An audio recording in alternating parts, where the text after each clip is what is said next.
मैं news anchor Fardeen Shah, आप देख रहे हो दर्पण की चमक मध्य प्रदेश न्यूज चैनल। आइए देखते हैं आज की खबर।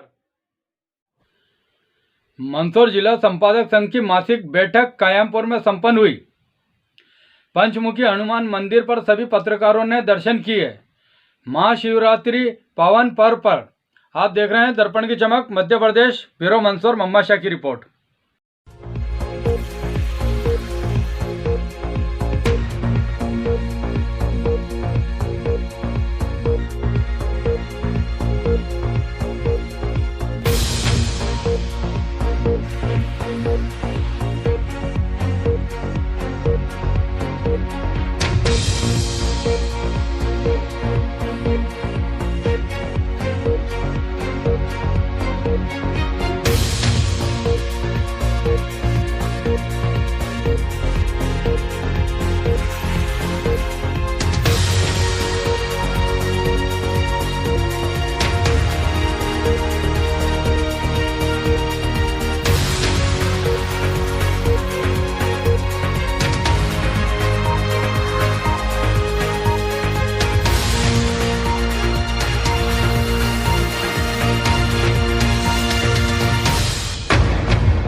भदोही साहब ने भी बराबर मार्गदर्शन प्रदान कर इसको आगे ऊंचे तक ले जाने को, सबको एकजुट करने का संकल्प दोहराया है।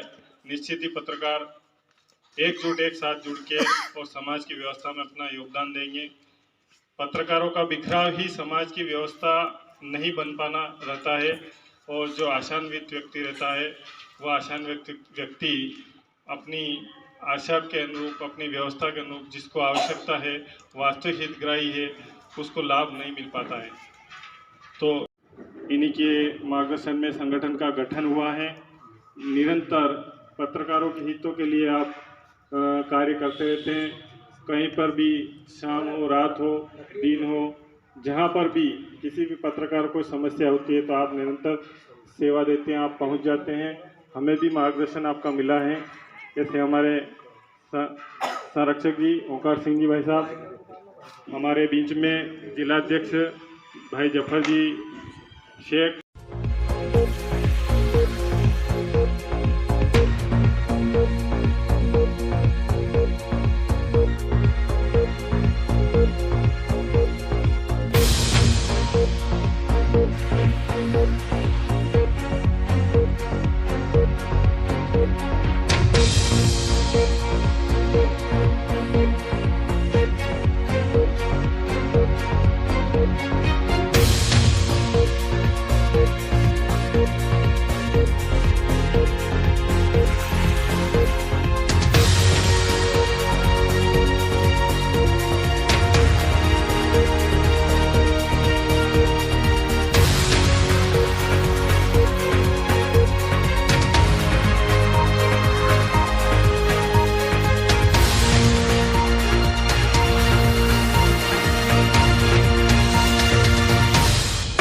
पत्रकारिता के भी भागीरथ आए और कायमपुर के भागीरथ पत्रकारिता के भाई आदरणीय हमारे दशरथ लाल जी परमार साहब का स्वागत करें। जो कार्यक्रम रखा गया है वाकई में मेरी ओर से पूरे पत्रकार संघ को बधाई देता हूं। यहाँ के जो वरिष्ठ पत्रकार हमारे काका श्री भी है जो दशरथ जी परमार साहब, मेरे कंधे से कंधा मिलाने वाले मेरा भाई साहब आदरणीय श्री जगदीश जी परमार साहब, जिला अध्यक्ष जी, और आपके जगदीश जी फौजी जो कांग्रेस ब्लॉक के हैं, मैं भी इस कायमपुर में उनका स्वागत करता हूं और वो भी बधाई के पात्र हैं। और ओकार सिंह जी, इनको भी बधाई देता हूं कि आज हमारे कायमपुर के यूनिक स्कूल में बहुत बढ़िया कार्यक्रम रखा और हम चाहते हैं कि ये भेदभाव मिटे। वाकई में पत्रकार की एक कला में जो सत्यता को वास्तव में सत्य बोलती है, होता है 19-20 भी होता है, आपके ऊपर भी दबाव आता है, ये नहीं कि नहीं आता है, बराबर आएगा। सोचते हैं भैया ये उनके आदमी हैं, ये उनके आदमी हैं, ये उनके आदमी हैं, पर बात सीधी सी है। बात हमेशा सत्यता की करो। जहाँ गलत है उसको गलत कहो, जहाँ सही है उनको सही कहो। मैं ये नहीं कहता, मेरे भी कायमपुर में पत्रकार लोग छापते, कभी मैंने मना नहीं किया कि आप मत छापो, ठीक है, उनकी पीड़ा थी, उन्होंने लिखा, भैया हम उन लोगों ने हमको रास्ता बताया, हम उनके रास्ते पे चले। तो पीड़ा तो होती है, सभी को होती है, पर वाकई में पत्रकार की कलम एक सत्य बात करती है। यही इसी के साथ में अपना सहयोग की भावना से जो आगे बढ़ रहा है, यही कारण है कि आज हम जो है हमारे पास अत्यधिक संख्या बल जो है पत्रकारों का हमसे जुड़ा हुआ है और भविष्य में भी जुड़ा रहेगा और भी जुड़ेंगे, क्योंकि जो ओंकार सिंह जी ने जो पद्धति लागू की है कि हर साल एक हम ही में से कोई एक नया व्यक्ति को चुना जाएगा, इसलिए मन में कोई हीन भावना न रखें। आज हम यहाँ बैठे हैं, कल हमारे बीच में से ही यहाँ और कोई होंगे, इसलिए इन्हीं का मैं हार्दिक स्वागत एवं अभिनंदन करता हूं और आपसे आशा करता हूं कि जो राजनीति में उठापटक चलती है उसको आप व्यक्तिगत रूप से न लेके समाज के लिए, देश के लिए जो अपनी कलम से लिखते हैं, उसमें राजनीति जो अपने आप में हिटलरवादी करते हैं उस पर आप अंकुश लगाने का काम करते हैं और वो जो अंकुश लगता है उससे देश की तरक्की में, अर्थव्यवस्था में, हिटलरवादी में जो कमी आती है, तो कहीं ना कहीं हम आपकी इस पत्रकारिता के माध्यम से देश को सुदृढ़ और मजबूत स्तंभ के तौर पे देखें। देश आपकी कलम से जो निरंतर प्रयास करता है कि अपनी स्थिति को कैसे मजबूत करें, अपने देश को कैसे व्यवस्थित चलाएं, ये आपकी कलम के ऊपर डिपेंड करता है। तो आप सभी से मैं निवेदन करता हूं कि आपकी कलम जब चलेगी तो देश को तरक्की मिलेगी, आपकी कलम सही चलेगी तो देश सही चलेगा, आपकी कलम अगर डगमगा गई तो देश भी डगमगाएगा। तो मैं आप सबसे निवेदन करता हूं कि आप अपनी कलम से ऐसे वक्तव्य लिखे, ऐसी चीजें लिखे जिससे देश तरक्की करे। आप किसी के दबाव में ना आए, किसी पॉलिटिक्स के दबाव में ना आए। आदरणीय अभी सभी वक्ताओं ने बताया 20 साल पूर्व साथ में क्रिकेट खेलें, वो हमारी मित्रता है, वह आज भी कायम है। इनका भी स्वागत हमारे नगर में।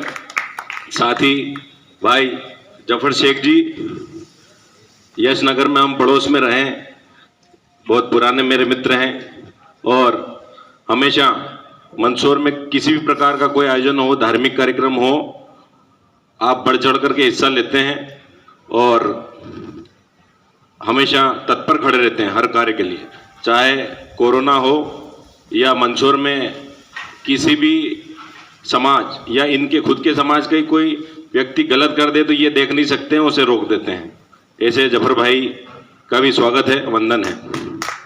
साथ ही हमारे बीच में गुजर साहब पधारे हैं शामगढ़ से, और साथ ही परमार जी हैं और भाई जगदीश फौजी जी जो देश सेवा में अपनी सेवाएं देकर के आए हैं, मिलिट्री से रिटायर्ड हुए हैं और अब ब्लॉक कांग्रेस के अध्यक्ष के रूप में अपना दायित्व का निर्वहन कर रहे हैं। सच्चाई दिखाता है, पर अपन 1% की भी बात क्यों करें, क्योंकि आज के दौर में जिस तरीके से पत्रकारों के लिए शब्द यूज़ किए जाते हैं, मीडिया के लिए जिस तरह से शब्द यूज़ किए जाते हैं, वो बहुत चिंतनीय है। क्योंकि पत्रकार अपनी जान पर खेलकर सारी चीज़ें इकट्ठी करता है, हर तरह की खबर इकट्ठी करता है, हर तरह के मोर्चे पे वो संघर्ष करता है और उस मोर्चे से संघर्ष कर कर वो हर व्यक्ति को आईना दिखाने का काम करता है, चाहे वो राजनीतिक क्षेत्र में हो, व्यावसायिक क्षेत्र में हो, चाहे वो शिक्षा के क्षेत्र में हो, हॉस्पिटल के क्षेत्र में हो, चाहे जिस भी क्षेत्र में हो, उन सारे क्षेत्र को अगर सही तरीके से कोई आईना दिखा सकता है तो वो पत्रकार दिखा सकता है। क्योंकि लाख आदमी कितना भी सूट बूट पहन के उस आईने के सामने खड़ा होगा तो उसमें कोई ना कोई कमी नज़र आ जाएगी, तो वो कमी जो दिखाता है वो आईना है। और इस देश का, इस लोकतंत्र का चौथा स्तंभ इसको इसीलिए कहा जाता है कि वो एक आईना है, बिल्कुल साफ। उसका न किसी पार्टी से कोई लेना देना होता है, न किसी व्यक्ति विशेष से कोई प्रेम होता है, क्योंकि उसको लिखना होता है सत्य। पर आज कहीं ना कहीं हमारे साथी बहुत भटक गए हैं। जो वास्तविक मुद्दे हैं उन वास्तविक मुद्दों से काफ़ी दूर चले गए हैं। ये बहुत चिंता का विषय है। क्यों कि आज सोशल मीडिया का युग है।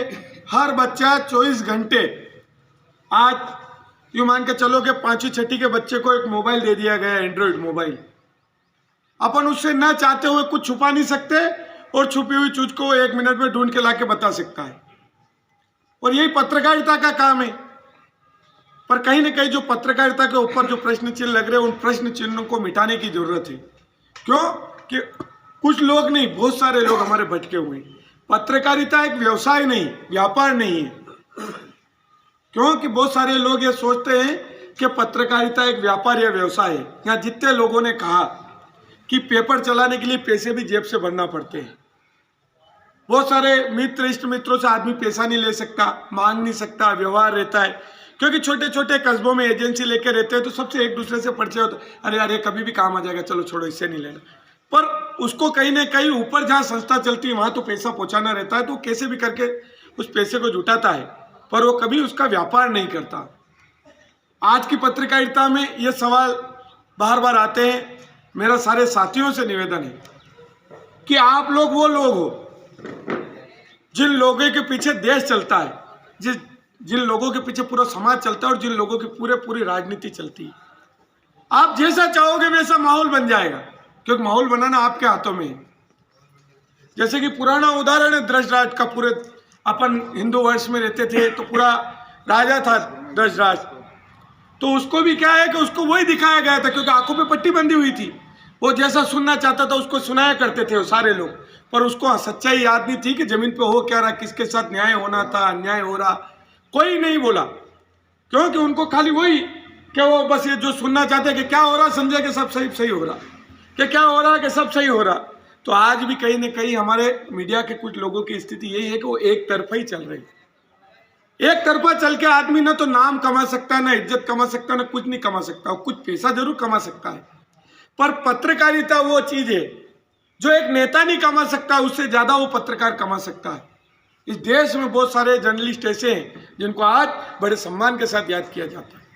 बहुत सारे की कलम ऐसी है, केवल पत्रकार वो संपादकीय पढ़ने के लिए खरीदे जाते हैं। बहुत सारे ऐसे हैं पेपर जो जर्नलिस्ट है जो केवल लिखते हैं, उनको पढ़ने के लिए आज अब छात्र है चाहे व्यापारी अपना व्यापार करता है तो वो 65 में चले गए 31 पैसे, उनके बारे में भी लिखते हैं। तो भी हम सुनते हैं, मन मारते हैं यार हमारे प्रधानमंत्री रह चुके हैं। तो किसी भी व्यक्ति को एक खोल में नहीं रहना चाहिए। अब हम कहीं जाएंगे वहां पत्रकार नहीं, रिश्तेदारी में जाएंगे तो हम वहाँ मेहमान है, भाई है, भाईचारा है। तो किसी को भी भले वो कांग्रेस माइंडेड हो, भाजपा माइंडेड हो, कांग्रेस का कार्यकर्ता हो, भाजपा का कार्यकर्ता हो, कभी भी उसको एक खोल में नहीं रहना चाहिए। कोई बात नहीं, भगवान जगदीश जी परमार का भी भेजा सलामत रखे। जब हमने संगठन बनाया था तो बहुत सारी प्रेस क्लब यहाँ पहले से ही बना हुआ था, दैनिक अखबारों के और बहुत सारे संगठन बने हुए थे। जब हमने छोटे साप्ताहिक, मासिक, इन छोटे पत्रकारों को जब हमने एकजुट किया तो बहुत सारी समस्याएं हमारे सामने आई कि भैया ये लोग इकट्ठे होंगे नहीं होंगे। जब हमने शुरू में इसका कार्यक्रम रखा तो कुल 15 जने इस कार्यक्रम में आए थे। तो धीरे धीरे 15 से 25, 25 से 35, 35 से 250 जने आज पूरे जिले में, हमारे संगठन के 250 जने आज हमारे पूरे जिले में हैं। आदमी क्या नहीं कर सकता अगर उसको ठाने तो। अभी तमिलनाडु में साल 1.5 साल पहले अभी चुनाव हुए, वहां एक लड़की ने चुनाव लड़के कमल हसन जैसे अभिनेता को हरा दिया जिसकी वहां मूर्तियां लगती हैं। ऐसा नहीं है, कोई आदमी चाहे तो सब कुछ कर सकता है। जब हमने शुरुआत करी, आज ये 250 जने श्री शेख जफर को हमने सौंपे हैं। अगला कोई अध्यक्ष बनेगा, हम शेख जफर जी से ये 250 जने वापिस लेंगे और फिर हम नया अध्यक्ष चुनेंगे। तो कयामपुर जैसी जगह में आप लोग इकट्ठे हुए, मुझे बहुत अच्छा लगा। बस अपने काम को थोड़ा सा सीख लें हम पत्रकार। मैं बहुत सारे पत्रकारों की शिकायतें देखता हूं कि भाई साहब वो ऐसा हो गया ना, भाई साहब वो वैसा हो गया। भाई साहब वो पत्रकारिता के साथ साथ उसकी थोड़ी सी शिकायत भी करो, उसकी कटिंग शासन तक भिजवाओ। कई बार क्या रहता है, अखबार तो छाप देते हैं, बांट देते हैं, लेकिन उस पर कार्रवाई नहीं हो पाती है। अपनी खबर पे कार्रवाई भी करवाओ और सकारात्मक पत्रकारिता भी करो। ऐसा नहीं कि किसी के खिलाफ छापी जाए तो ही उसका असर है, किसी की अच्छाई किसी ने करी है तो वो भी छापो। जय हिंद, जय भारत। और मुक्षी मामृतात, इस मंत्र का जाप जीवन में नित्य प्रतिदिन अगर ज़्यादा नहीं कर सको तो घर से निकलने के पहले 5 बार कर लिया करो, बाकी महादेव आपकी रक्षा करेंगे। सम्मानीय मंच, उपस्थित साथियों, मेरे वरिष्ठ जनों ने और साथियों ने काफ़ी कुछ बोल दिया है, समय भी बहुत हो गया है, इसलिए बहुत कम शब्दों में अपनी बात को रखूँगा। मैं सीधे मूल मुद्दे पर आ जाता हूँ क्योंकि पत्रकारों की मीटिंग है और हमारे राजनीति से जुड़े साथी भी बैठे हैं। राकेश भाई से भी मैं परिचित हूँ, प्रसून भाई, और हम तो पड़ोसी हैं। तो जो भी खबर हम लगाते हैं उस खबर के लिए सबसे पहले तथ्य हमारे हाथ में होना चाहिए। अगर हमारे हाथ में तथ्य नहीं है, कोई सबूत नहीं है, और व्हाट्सएप का ज़माना है, सब आज़ाद है, मर्जी पड़े जो लिख सकता है कुछ भी, ऐसी कोई दिक्कत नहीं है। लेकिन अगर तथ्य हमारे हाथ में है तो खबर बनाने का आनंद ही अंदर से कुछ और निकलता है। मैंने तो ये महसूस करा है क्योंकि सबूत पड़ा हुआ है पास में, तो अपनों के उत्साह, एक ऊर्जा जागती है अंदर से कि नहीं यार पड़ा है अपने पास माल, अपन किसी के भी खिलाफ लिख देंगे तो दावा भी कर दिया तो कोर्ट में निपटेंगे उससे। और अगर आपके पास वो सबूत नहीं है, ना आपने ऊपर ऊपर लिख दिया है भला ना ये ना वो गाड़ी वहाँ से निकले ना वो साहब उधर से निकले ना वहाँ ये रुके ना 10 मिनट ना क्यों रुके ना, वो ये हवाबाजी वाली खबरें आजकल व्हाट्सएप पे थोड़ी ज़्यादा चल रही। अगर अपनों को पहचान बनाना है वाकई में तो खोजी पत्रकारिता करो, मेरा तो ये मानना है। और आज इस मंच से मैं आह्वान भी करता हूँ कि खोजी पत्रकारिता करो, जो हमारे भाई संरक्षक संस्थापक ओकार सिंह जी जो करते हैं, और इन्हीं से हम सीखते हैं। मैंने तो इनसे बहुत कुछ सीखा है, और आरटीआई के मामले में आज जो कुछ भी मुझे आता है वो भाई ओकार सिंह की देन है। आरटीआई का इस्तेमाल हर पत्रकार को करना चाहिए। भारत सरकार का दिया हुआ हर नागरिक को दिया हुआ एक बहुत बड़ा हथियार है, जिससे हम विभागों की जानकारी निकाल सकते हैं। अगर आपके पास में पूरी जानकारी है तो उस खबर को बनाने में मजा आएगा, उस खबर का असर भी होगा। और खबर का असर अगर अपनों को करवाना है तो सिर्फ आपने अखबार में लिख दिया, चैनल पे चला दिया, या व्हाट्सएप जो पोर्टल है उस पर, यूट्यूब कहीं पे भी अगर आपने चला दिया तो शायद खबर का असर नहीं हो।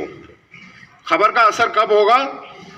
जब खबर के साथ में संबंधित अधिकारी के पास में जिस विभाग की भी खबर है उस विभाग से संबंधित अधिकारी तक उस खबर की शिकायत अगर लिखित में नहीं जाएगी तो खबर का कोई असर नहीं होगा। आज हमारे ओकार सिंह जी की शायद ही कोई ऐसी खबर हो जिसके ऊपर अधिकारी ने संज्ञान नहीं लिया हो। उसका कारण मूल यही है कि ये खबरों के साथ में कागज भी चलाते हैं।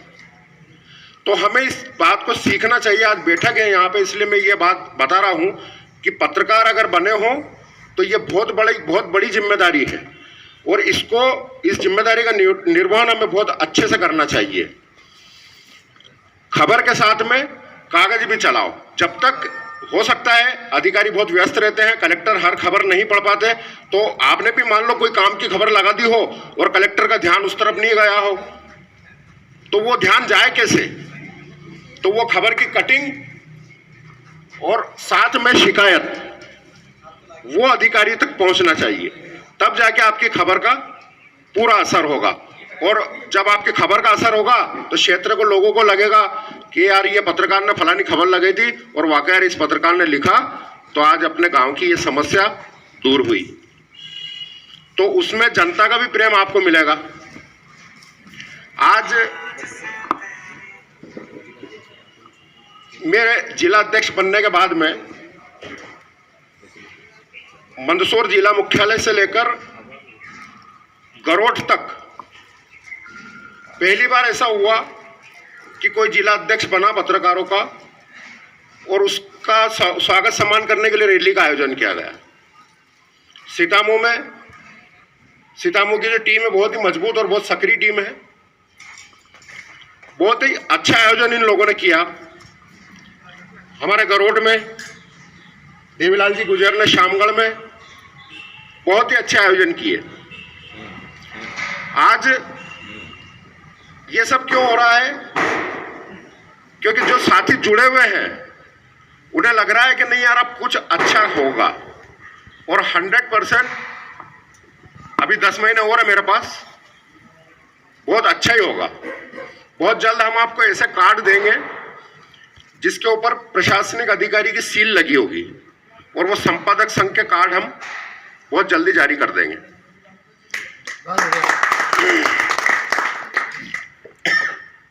बाकी जैसा टोल वोल की जो कहते थे तो शिवराज जी ने मेहरबानी कर दी है, शायद वो हो जाएगा कि निजी वाहनों पे टोल लगना बंद हो जाएगा। तो उसके बारे में भी जो हम सोच रहे थे तो अब सोचना बंद कर दिया हमने, क्योंकि निजी वाहन होगा, टोल सरकारी फ्री कर रही है तो फिर कोई मतलब ही नहीं है उसमें। तो मेरा ये कहना है कि एकजुटता से आज जिस तरह से यहाँ पे एक छोटे कस्बे में भी जिस हिसाब से पत्रकार साथी जुटे हैं, जहाँ से भी जो भी समय निकालकर, त्यौहार के दिन समय निकालकर आप यहाँ पधारे, इसके लिए मैं बहुत बहुत धन्यवाद देता हूँ। और जहाँ भी किसी भी प्रकार का संगठन का आयोजन होता है, हमें किसी के भी सिखावे में नहीं आना है, क्योंकि कुछ लोग अभी ये कोशिश कर रहे हैं, लेकिन हमको एकजुटता का प्रदर्शन करते हुए अच्छे काम करना है, अच्छी पत्रकारिता करना है, सकारात्मक पत्रकारिता भी करना है। जो अच्छा कर रहा है उसके लिए अच्छा लिखो, और जो गलत कर रहा है मुखर होकर गलत लिखो, कोई दिक्कत नहीं। लेकिन सिर्फ गलत ही गलत लिखेंगे वो भी ठीक नहीं, सकारात्मक पत्रकारिता भी होना चाहिए। आप सभी का बहुत बहुत धन्यवाद। जय हिंद, जय भारत, वंदे मातरम।